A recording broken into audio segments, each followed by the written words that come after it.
अपने लहू में चमकेगा लहू तो ये अंधेरे न रहेंगे। धरती को खून पिलाना है, मिट्टी का कर्ज चुकाना है। धरती को खून पिलाना है, मिट्टी का कर्ज चुकाना है। मिट्टी ने दी है जान हमें, मिट्टी ने दी है जान हमें, इस बात का है अभिमान हमें।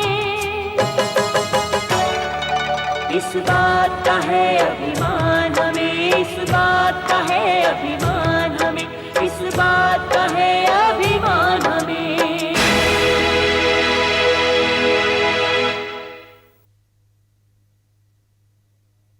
सहगल साहब, डॉक्टर ने डिस्चार्ज सर्टिफिकेट दे दिया, आप नरेश को घर ले जा सकते हैं। पुलिस से निपटना अब मेरा काम है।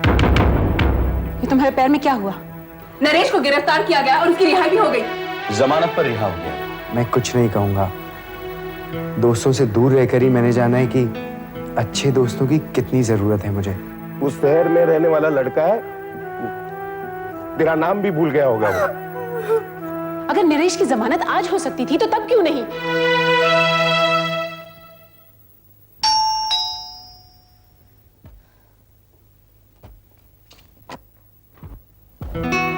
मैं अंदर आ सकता हूँ? आओ ना अंदर। Thank you. मैंने सोचा था तुम मुझे दरवाजे से ही वापस लौटा दोगे। क्यों? आज ही तो तुमने कहा था कि मैं तुम्हारे दुश्मनों से मिला हुआ हूं। क्या तुम्हें वाकई ऐसा लगता है? मैंने तुम्हारे साथ जाकर पुलिस में रिपोर्ट दर्ज कराई, कमिश्नर के खिलाफ हमने डेमोन्स्ट्रेशन किया। क्या वो सब कुछ दिखावा था? मैं सचमुच तुम्हारी मदद करना चाहता हूं। मैंने गुस्से में आके कह दिया। I am sorry Jaydev. दरअसल मैं बहुत मायूस हो गई हूँ। मेरे बाबा के कातिल बहुत ताकतवर है। उनका पता कभी नहीं चलेगा, उन्हें सजा कभी नहीं मिलेगी। उन्हें सजा मिलेगी, हम ये लड़ाई जारी रखेंगे। कोई फायदा नहीं। अगर उन्हें कोई सजा मिलनी है तो उसे कुदरत देगी। हम और तुम कुछ नहीं कर सकते। तुम बैठो, मैं तुम्हारे लिए चाय लेकर आती हूँ। कनक, तुम आजकल क्या कर रही हो? कुछ नहीं। अखबार के दफ्तर में नौकरी करना चाहोगी? I mean, हमारे ऑफिस में। मुझे नौकरी मिल सकती है? मैं कोशिश करूंगा कि मिल जाए। अगर ऐसा हो तो बहुत अच्छा होगा। Please try for me. I will. जाओ चाय ले आओ। हाँ।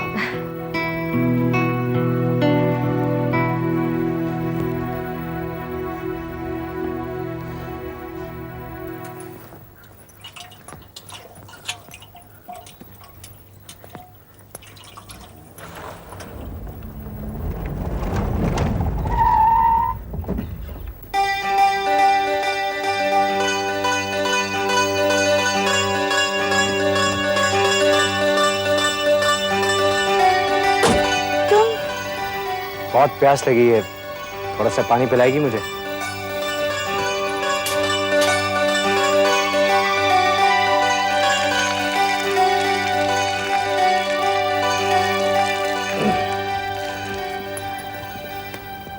इतनी प्यास लगी थी?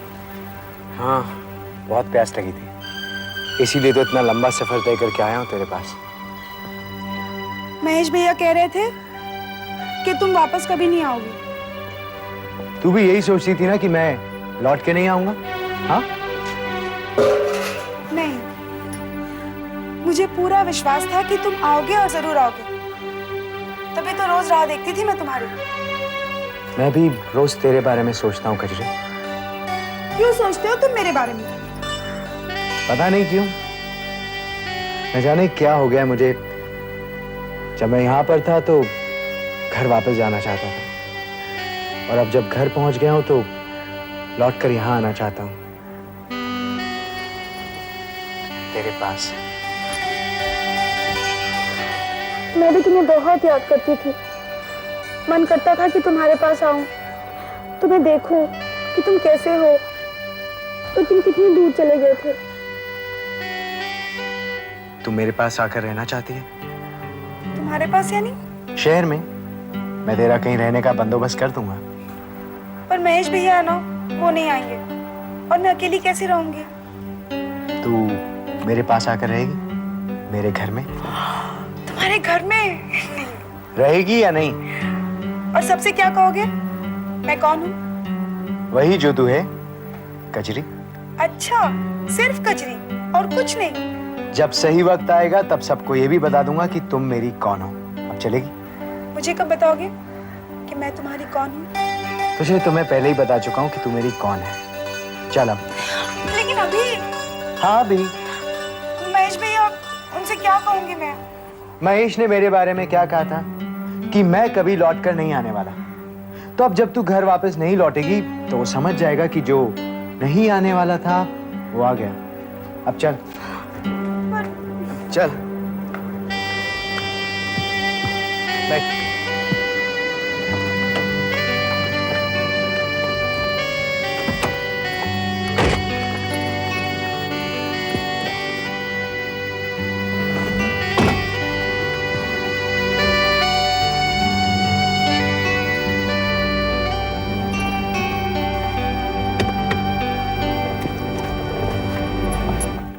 चौहान साहब, नरेश के लिए हम बहुत परेशान हैं और जमानत से वो रिहा होकर तो आ गया है, लेकिन घर में अपने आप को उसने कैद कर रखा है। ना किसी से बात करता है, ना कहीं आता जाता है। और हम चाहते हैं वो किसी तरह मसरूफ हो जाए। बस यही सलाह मशवरा करने हम आपके पास आए हैं। उसे बिजी रखना आपके लिए क्या मुश्किल है? उसे भी पॉलिटिक्स में इन्वॉल्व कर लीजिए, अपनी तरह उसे भी लीडर बना दीजिए। अरे चौहान साहब, राजनीति की तो वो परिभाषा तक नहीं जानता, वो जनता की सेवा क्या करेगा? इसलिए हम सोच रहे हैं कि उसके लिए कोई छोटा मोटा कारोबार खोल दिया जाए। कौन सा कारोबार? यही जानने के लिए तो हम आपके पास आए हैं। अब हमें तो बिजनेस के मामलों में ज्यादा जानकारी है नहीं, बस थोड़ी जमीनें हैं, कॉन्टैक्ट्स हैं। अब आप बताइए क्या करना चाहिए? क्या करना चाहिए इसका फैसला तो हो जाएगा, लेकिन इसके पहले एक और बात तय कर लें। कहिए। जो भी बिजनेस होगा दोनों मिलकर करेंगे। मिलकर यानी? नरेश और मेरा बेटा संजय दोनों एक दूसरे के पार्टनर्स होंगे। कहिए, मंजूर है? चौहान साहब, इसे कहते हैं लेन देन की दुनिया। जब भी किसी से फेवर मांगने जाइए तो पहले वो अपनी शर्तें रख देता है। लेकिन चौहान साहब, हमें आपकी सब शर्तें मंजूर हैं। भाई, हम तो सब कुछ आप पर छोड़ रहे हैं। आप जैसा मुनासिब समझें वैसा कीजिए। अच्छा चौहान साहब, इजाजत दीजिए हमें।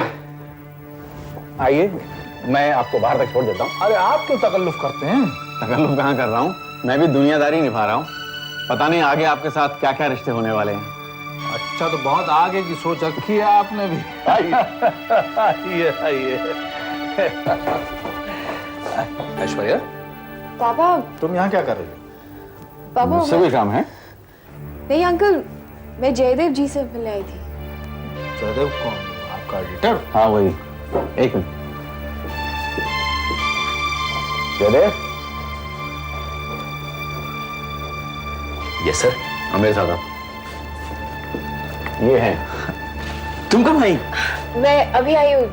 जयदेव ये मेरे पापा हैं।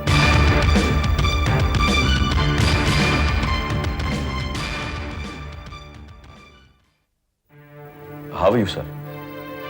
अरे हेलो भाई, हमने बहुत तारीफ सुनी है तुम्हारी, और बल्कि ये भी सुना है कि तुम्हारा शुमार बहुत ही ईमानदार और निडर पत्रकारों में होता है। Thank you sir. भाई, I wish you all the best in your pursuits, young man। Thanks again. फुर्सत से कभी मुलाकात होगी, मिलना हमसे। जी जरूर। आइए चौहान साहब। अब बेटा, तुम हमेशा कहाँ रही? नहीं पापा, मैं वो चलो कोई बात नहीं, बाद में आ जाना। आइए। तुम्हारे डैडी के बात करने का तरीका बड़ा अजीब है, वेरी स्ट्रेंज। क्यों, क्या हुआ? वो मेरी तारीफ कर रहे थे या मुझे ताना दे रहे थे, ये समझ पाना ही मुश्किल है। जयदेव, पापा को समझना सबसे आसान है। जो बात उनके दिल में होती है ना, वही बात उनके जबान पे होती है। जैसे वो बाहर से दिखते हैं, वैसे ही वो अंदर से भी है। और रियली, मैं तो समझता था बड़े इंटरेस्टिंग इंसान होंगे, लेकिन अगर वो ऐसी हैं जैसे वो नजर आते हैं तब तो बड़े बोर है। जयदेव,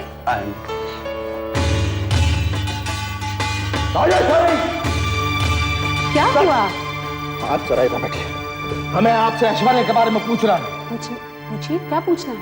आज हम चौहान साहब के दफ्तर में गए थे, वहां हमने ऐश्वर्या को देखा। वो उनके एडिटर जयदेव से मिलने आई। दोनों एक दूसरे से ऐसे बात कर रहे थे जैसे बहुत अच्छी तरह जानते हैं। क्या ऐश्वर्या ने आपको इस बारे में बताया कुछ? जी हाँ, वो जिक्र कर चुकी है कि वो इससे मिलती है। तो फिर आपने हमको क्यों नहीं बताया? मौका नहीं मिला। हमें बताने के लिए आपको मौके का इंतजार करना पड़ता है। हमारी बेटी कहां जाती है, किससे मिलती जुलती है, क्या यह बताना आपका फर्ज नहीं है? इसे वहां देखकर हमें बिल्कुल अच्छा नहीं लगा। मामूली से एडिटर को वो क्यों मिलने जाती है, जरा पूछिए उससे। हम उससे पहले पूछ चुके। उसने हमसे कहा है कि वो दोनों सिर्फ अच्छे दोस्त हैं। अरे हमारी बेटी ऐसी नहीं है जो किसी को भी अपना दोस्त बना ले। हम जानते हैं उसको। अगर ऐश्वर्या उसको मिलती है तो ये दोस्ती नहीं, कुछ और है।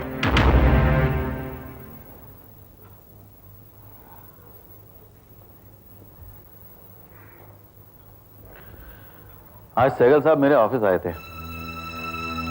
नरेश के लिए कोई बिजनेस शुरू करना चाहते हैं वो। नरेश को बिजनेस करने की क्या जरूरत है? अपने डैडी की तरह वो भी इलेक्शन लड़ सकता है। इलेक्शन जीत गया तो इससे ज्यादा फायदेमंद कारोबार और कोई नहीं है। इसे कारोबार क्यों कहती हो? और नहीं तो क्या, पैसा, ताकत सब कुछ है उनके पास। बड़े से बड़ा बिजनेसमैन भी उनसे दब कर रहता है, तो उन्हें बिजनेस करने की क्या जरूरत है? पांचों उंगलियां एक जैसी नहीं होती सुकन्या। हर पॉलिटिकल लीडर राजनीति को बिजनेस नहीं समझता, लेकिन बुराई पहले नजर आ जाती है, इसलिए शायद अच्छाई पर ध्यान ही नहीं जाता। लेकिन जहां तक नरेश का संबंध है, वो अपने डैडी से भी 10 कदम आगे हैं। उसकी नौबत ही नहीं आएगी। सहगल साहब खुद ही कह रहे थे कि नरेश को राजनीति में कोई दिलचस्पी नहीं है, इसलिए जब उन्होंने बिजनेस की बात छेड़ी तो संजय के ख्याल से मैंने फौरन हाँ कर दी। संजय के ख्याल से यानी? सहगल साहब के पास फैक्ट्री के लिए जमीन है और रुपया मैं लगाऊंगा। संजय और नरेश मिलकर पार्टनरशिप पे बिजनेस कर सकते हैं। पार्टनरशिप नरेश के साथ? सवाल ही नहीं उठता। क्यों? क्योंकि नरेश ना किसी का दोस्त बन सकता है ना किसी का पार्टनर। 2 दिन में वो पूरे बिजनेस पर कब्जा कर लेगा। अगर मैं कुछ करूंगा तो अकेले करूंगा। अकेले बिजनेस करने की काबिलियत अगर तुम में होती तो मैं ये सुझाव तुम्हें कभी नहीं देता। मैंने तुम्हारे लिए इतने ऊंचे ऊंचे प्लान सोच रखे हैं और तुम अभी से पीछे हट रहे हो। क्या सोचा है आपने? मैंने सोचा है कि ये सहगल परिवार के और नजदीक हो जाए, ऐश्वर्या से शादी कर ले। सहगल की ताकत और मेरी दौलत, हम दोनों मिलकर दुनिया जीत सकते हैं। संजय और ऐश्वर्या की शादी का ख्याल तो मेरे मन में भी हमेशा आता रहा है। ऐश्वर्या का रिश्ता कहीं और तय होने से पहले हमें उनसे बात कर लेनी चाहिए। संजय को भी ऐश्वर्या पसंद है ना संजय? हाँ, पसंद है, लेकिन उसकी पसंद कोई और है। कौन है वो? जयदेव जी। और गहरी दोस्ती है उन दोनों के बीच। तुम्हें कैसे मालूम? मैंने अक्सर उन दोनों को एक साथ देखा है। एक साथ देखा है इसका मतलब ये तो नहीं कि वो लोग एक साथ ही रहना चाहते जिंदगी भर। तुम्हें ऐश्वर्या से शादी करनी है या नहीं? करनी है। तो ये शादी कैसे होती है ये तुम मुझ पर छोड़ दो।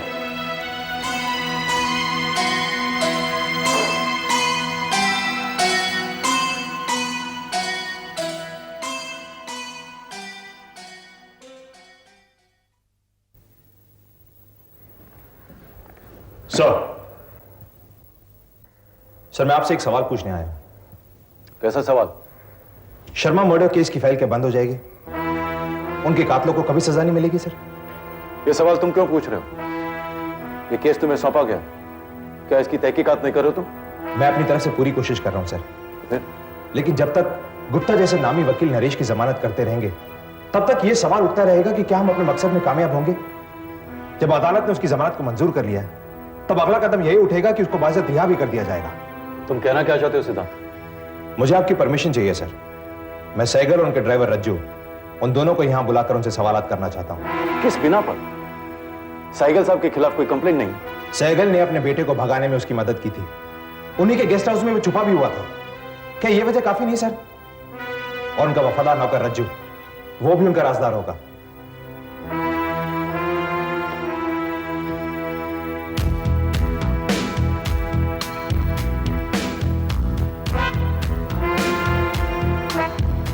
देखो सिद्धांत, मैं तुम्हें ऑफिशियल परमिशन तो नहीं दे सकता।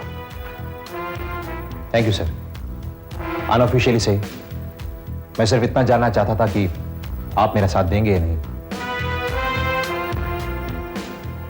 Go ahead, I am with you. Thank you sir. Sir आपसे एक और रिक्वेस्ट है। सर इस केस के बारे में कमिश्नर साहब को अभी कोई जानकारी मत दीजिएगा। वो हमारी जितनी मदद कर सकते थे उन्होंने की, लेकिन इस केस में अब उनकी कोई जरूरत नहीं। तुम्हें अभी शक है उन पर?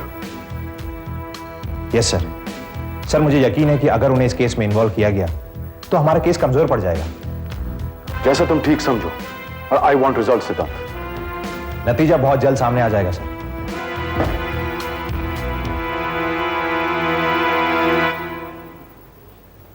आओ केजरी।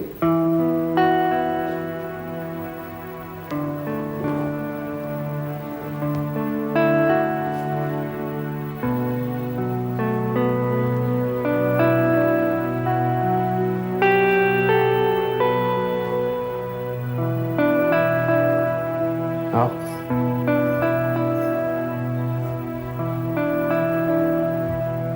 इधर।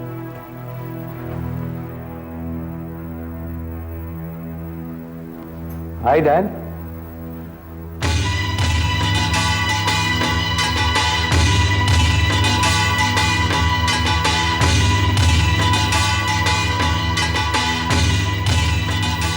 नरेश ये कौन है?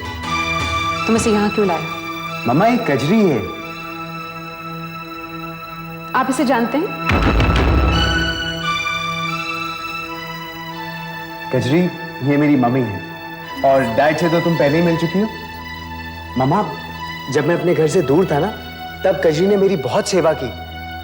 इसने कहा कि ये शहर देखना चाहती है, तो मैं ले आया इसे अपने साथ। तो ये शहर में किसी को जानती है? कोई नहीं। रहेगी कहाँ? अपने घर में इतने सारे कमरे हैं, ये कहीं पे भी रह लेगी। आओ कजरी।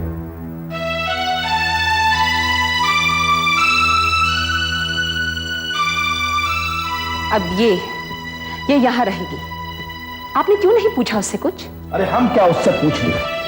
आपका बेटा है, आप उससे पूछिए ना। हम उससे कुछ पूछेंगे नहीं। उसकी हिम्मत कैसे हुई उसको यहाँ लाने की बगैर हमसे पूछे? अब हम उसे यहाँ से फौरन रवाना करेंगे। रुकिए राजेश्वरी, देखिए अगर वो उसे यहाँ ले आया है तो इतनी आसानी से थोड़ी जाने देगा। अभी आप कुछ मत कहिए, एक दो दिन रुक जाइए, फिर हम खुद उसके भिजवाने का इंतजाम करेंगे। ये लड़की तब तक... अरे हम कह रहे हैं ना, हम भिजवा देंगे, मानिए हमारी बात प्लीज। जी बेहतर।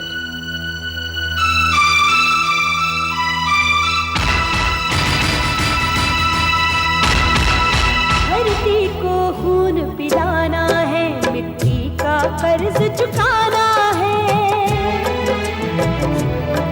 धरती को खून पिलाना है, मिट्टी का कर्ज चुकाना है।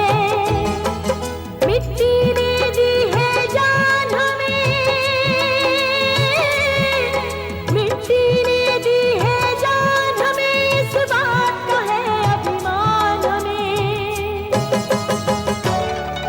इस बात का है अभिमान हमें, इस बात का है अभिमान।